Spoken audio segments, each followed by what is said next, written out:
କହୁଛି ହଁ ଯାନ କାହା କୁହାଯାଏ ଜାଣିଛ?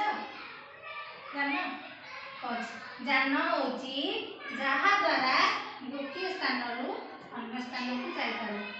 ଗାଡ଼ିରେ ଯାଉନି ବୁଝିପାରିଲ? ଗୋଟେ ସ୍ଥାନରୁ ଅନ୍ୟ ସ୍ଥାନ ବୁଝିପାରିଲି ଦିବସ ଅନ୍ୟ ସ୍ଥାନକୁ ଯାଇପାରୁ ତାକୁ ଆମେ କ'ଣ କହିବା? ଯାନ କହିବା। କ'ଣ କହିବା? ସ୍ଥଳ ପଥରେ ସ୍ଥଳ ମାନେ ଶୁଖିଲା ଜାଣିଛ? ସ୍ଥଳ ମାନେ ଏଇଟା ଚାଷ କରୁନେ ସ୍ଥଳ ସେଇଟା ହେଉଛି ସ୍ଥଳ। ସ୍ଥଳ ପଥରେ କେଉଁ କେଉଁ ଯାନ ଯାଉଛି କହିଲେ ମୋତେ ସମସ୍ତେ ପଟ ପାଟିରେ କେଉଁ କେଉଁ ଗାଡ଼ି ଯାଉଛି?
ଅଟୋ ଆଉ ଗୋଟେ ରିକ୍ସା।